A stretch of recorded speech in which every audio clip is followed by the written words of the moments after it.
આ વખતે આપે ફાઇલ કરેલા ઇન્કમ ટેક્સના રિટર્ન પર હવે આઈટી વિભાગ ખૂબ બારીકીથી તપાસ કરવાનું છે। આ માટે એઆઈ જેવા ટૂલ્સનો પણ ઉપયોગ થશે, જેથી આ વખતે આપને મળતા રિબેટમાં એટલે કે ટેક્સના પૈસા રિટર્ન ફાઇલ કર્યા બાદ પરત મળે તેમાં થોડો વધુ સમય લાગી શકે છે।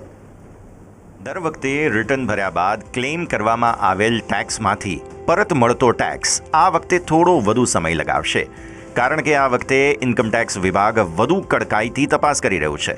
આ માટે સ્પેશિયલી ડિઝાઇન કરવામાં આવેલ એઆઈ સોફ્ટવેર પ્રોગ્રામનો ઉપયોગ થઈ રહ્યો છે, જે આપે ભરેલા રિટર્નને સ્ક્રુટિનાઇઝ કરશે।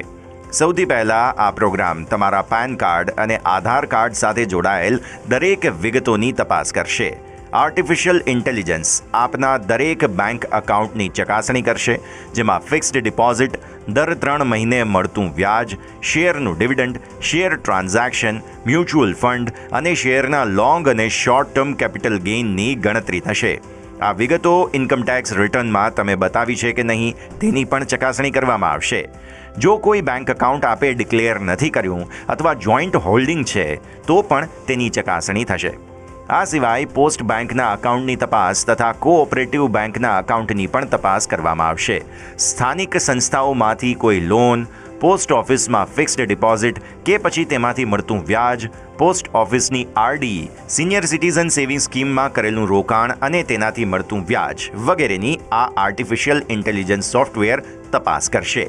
આ સાથે સરકારી રજિસ્ટ્રીમાં જો તમારા નામે કોઈ જમીન કે મિલકત છે તો તેની પણ તપાસ પેન કાર્ડના આધારે હવે થવાની છે, જેમાં પાછલા 3 વર્ષ સુધીની તપાસ કરવામાં આવશે।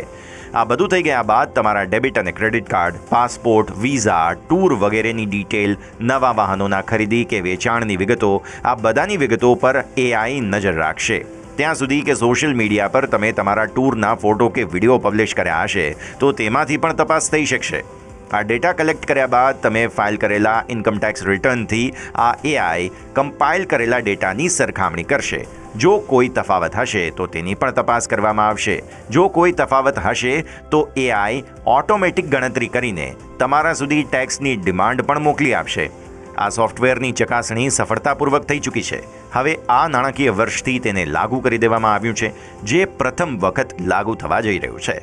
આટલી લાંબી પ્રક્રિયા હાથ ધરવામાં આવનાર હોવાને કારણે ઇન્કમટેક્સનું પ્રોસેસિંગ આ વખતે થોડું મોડું હોઈ શકે છે। દરેક રિટર્ન જેને કરદાતાએ ભર્યા છે તેની ઝીણવટભરી તપાસ હવે કરવામાં આવશે। Bureau report, news capital Gujarat.